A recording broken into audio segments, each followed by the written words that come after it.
देखो हानिया, अभी भी वक्त है, कोई फ़ायदा नहीं है जाने का। विकी प्लीज़, मैं सिर्फ एक बार कोशिश करना चाह रही हूँ।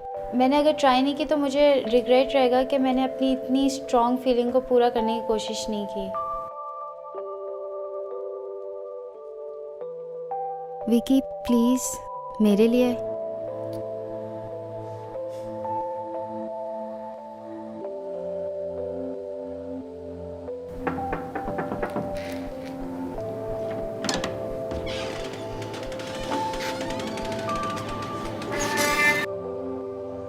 हे गाइस, तुम लोग यहाँ पर कैसे? सब ठीक है? हाँ, सब ठीक है। वो मैंने तुमसे कुछ बात करनी थी।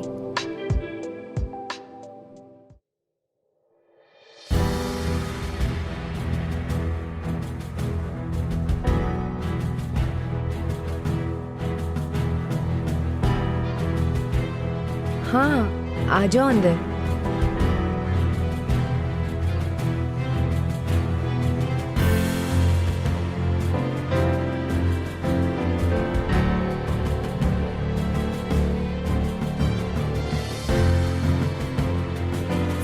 What's up guys?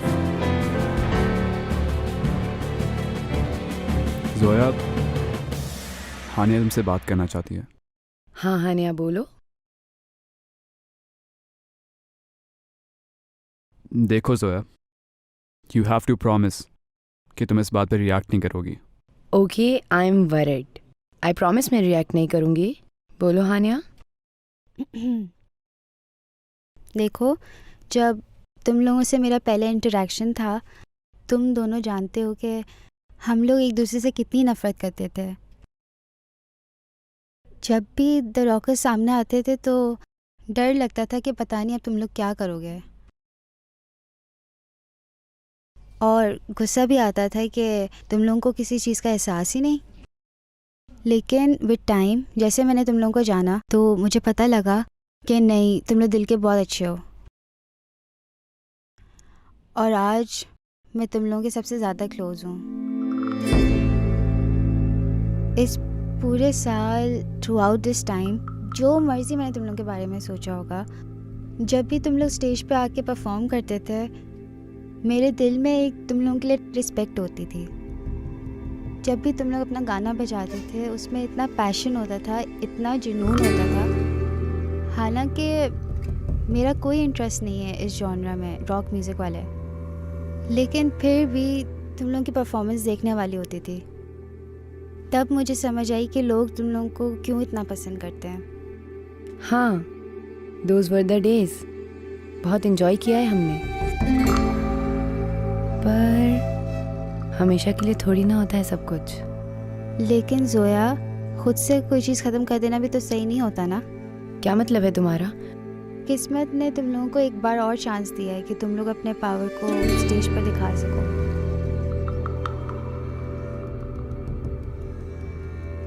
तुम लोग द इमर्जिंग स्टार्स में बस एक और लफ्ज नहीं सुनना चाहती मैं।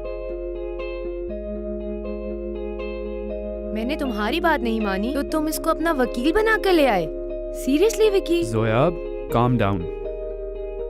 देखो, मैं उसको नहीं लेके आया, बल्कि वो खुद तुमसे बात करना चाहती थी। अच्छा, तो तुम्हारी इतनी बड़ी स्पीच का ये मकसद था? तुम्हें लगा कि तुम मुझे अपनी बातों से इमोशनल ब्लैकमेल करोगी और मना लोगी? नहीं जोया, ये सब कहने का मेरा कोई मकसद नहीं था। मैं वाकई समझती हूँ तुम लोग स्टेज पर परफॉर्म करोगे तो वो सारिम और एना को हरा सकते हो। बस, I don't want to discuss anything on this topic.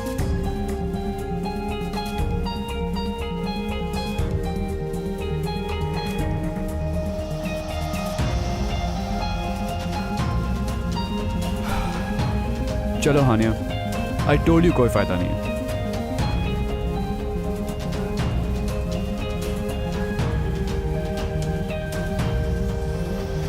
Sorry Zoya, I didn't mean to hurt you.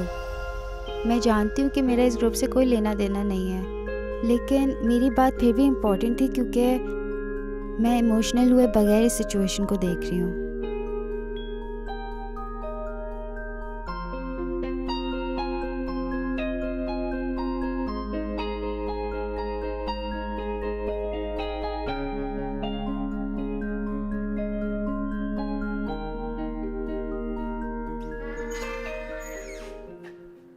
Adil, क्या है? कमीने, कहाँ चला गया तू? You murderer! विकी, ये क्या कर रहे हो? छोड़ दो इसे। क्यों मारा तूने ज़रक को? क्यों मारा? क्यों मारा तूने ज़रक को? क्यों मारा? तूने ज़रक को क्यों मारा? छोड़ो विकी भैया को।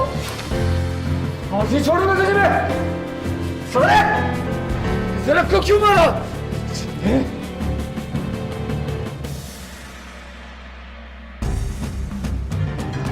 रुक क्यों गए हो? मारो मुझे, मारो मुझे कि बहुत बुरा इंसान हूं मैं।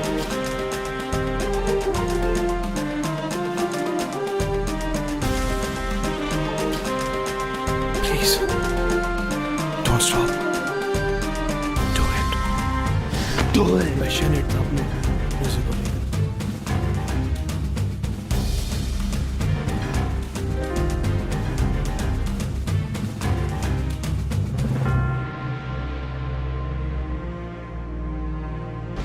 क्यों छोड़ दूं मैं इसे सोया? यही ज़रक का कातिल है। तुम्हें क्यों लगता है कि भैया इस सब में इन्वॉल्व थे? ऐसे कौन गायब होता है? वो भी इस इंसिडेंट के बाद? वही जो जिम्मेदार होता है। वो गिल्टी है सोया। भैया सिर्फ डिस्टर्ब थे और कुछ भी नहीं था। डिस्टर्ब? तुमने सुना था ना नेहा ने क्या कहा था? वही उसको फार्म हाउस पे लेके आया था। He was there, सोया। भैया को उस कार ब्लास्ट के बारे में कुछ भी नहीं पता। नेहा वाले सीन के बाद वो वहां से चले गए थे। और तुमने क्यों छुपा के रखा उसको? तुम्हारे इसी रिएक्शन की वजह से कि तुम इस तरह रिएक्ट करोगे। Oh God!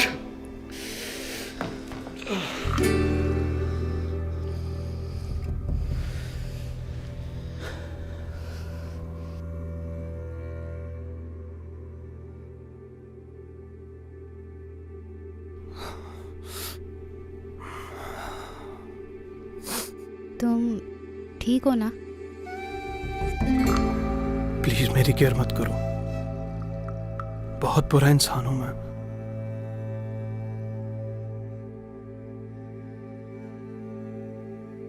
खून निकल रहा है तुम्हारा।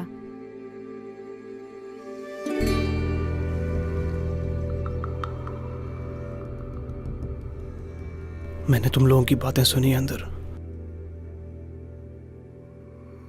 आई नो, ज़रक तुम्हें बहुत पसंद करता था। ये अब पता चला है कि क्यों।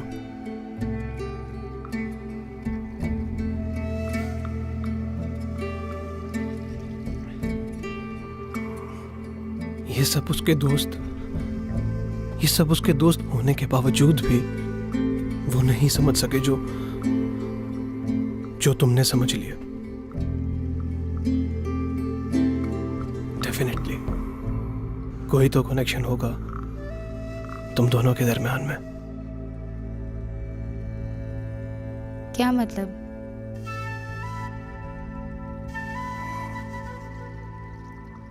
मैं ज़रक का बहुत बड़ा दुश्मन था।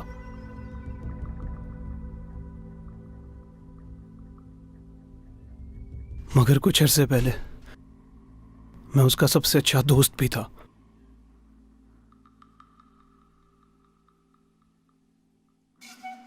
मैं जानता हूं ज़रक को, वो बहुत पैशनेट था अपने म्यूजिक को लेकर।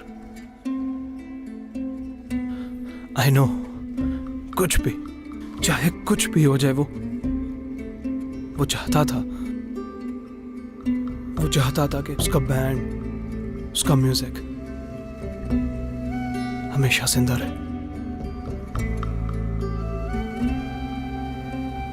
हानिया, डू मी अ फेवर, तुम कुछ भी करके, कैसे भी करके इन्हें एक दफा इकट्ठा कर दो। ज़रक के लिए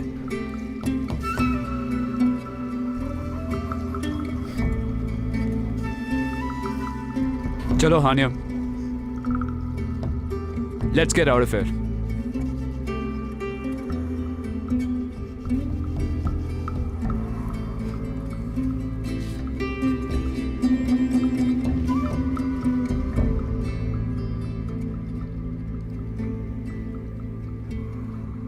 जोया, जो मैंने तुम्हें समझाया है उस पर गौर करना. हम कल तुम्हारा इंतज़ार करेंगे.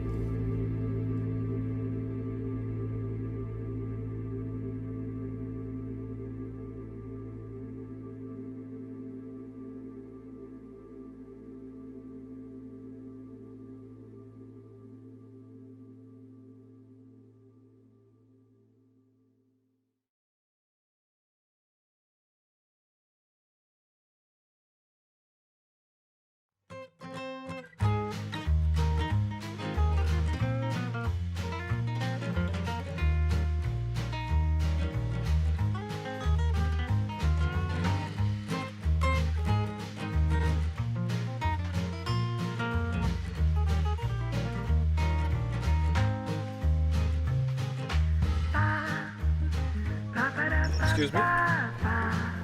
What? Nothing. Actually मुझे ये कहना था कि Save it. अब तुम मुझसे माफी मांगोगे because you showed me attitude. और मुझे डेट पे जाने के लिए कहोगे. But you know what? मुझे तुम जैसे लड़कों के सब टैक्टिक्स पता हैं. So मैं तुम्हें पहले ही बता देती हूँ कि I'm not interested. Interesting. लेकिन मैं तो ये कहना मैंने कहा ना, not interested. Are you sure? Okay. As you say.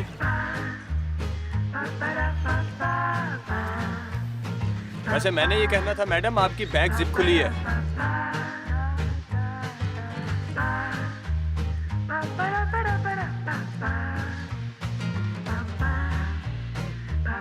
मुझे टैक्टिक्स में तो कोई इंटरेस्ट नहीं, बट तुम्हें डेट पे लेके जाना, I really don't mind. It's not easy. I don't like easy.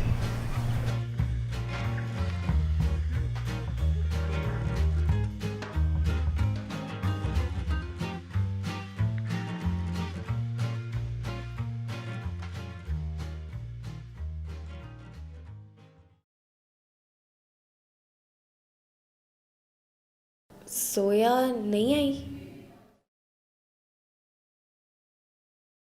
I am sorry. किस लिए? वी नो कि तुम्हारी इंटेंशंस बहुत साफ थी इस सब को लेके, और तुमने दिल से कोशिश की थी, बट वी आर सॉरी कि वैसा नहीं हो सका. तुम्हें किसने कहा कि वैसा नहीं हो सका? हम लोग ज़रूर परफॉर्म करेंगे. आई डोंट बिलीव दिस कि तुम अभी भी ये कह रही हो. हाँ, बट कैसे? जो चीज़ वो चाहता है उसे कोई नहीं रोक सकता. मुझे पता है द रॉकर्स फिर से परफॉर्म करेंगे. और ये लो, जोया भी आ गई. I am ready guys, emerging stars के लिए परफॉर्म करने के लिए. व्हाट? सीरियसली?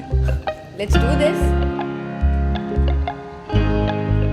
बट गाइस, हम लोगों के पास ना कोई वोकलिस्ट है ना कोई गिटारिस्ट. हम लोग परफॉर्म कैसे करेंगे?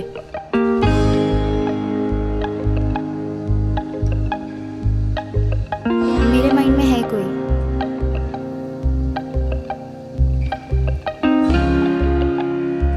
Finally, the rocker. Good to see you guys. At least आप लोग यूनिवर्सिटी में नजर तो आए. मुझे तो लगा पता नहीं यहाँ होते भी हो या नहीं. ये कौन है? रोहान, तुम्हें याद है मैंने कहा था कि अगर मुझे हेल्प चाहिए होगी तो तुम कर दोगे. Yes, of course. क्या तुम सिर्फ द इमर्जिंग स्टार्स के लिए द रॉकर्स के वोकलिस्ट बनोगे? What? Do you really think I can do that? Because I'm just a freshie. I think he's right. I don't think it's a very good idea. Okay, हम कुछ decide नहीं करते. तुम कल studio आओ, will see कि तुम हमारे साथ परफॉर्म कर सकते हो कि नहीं. Okay, see you guys.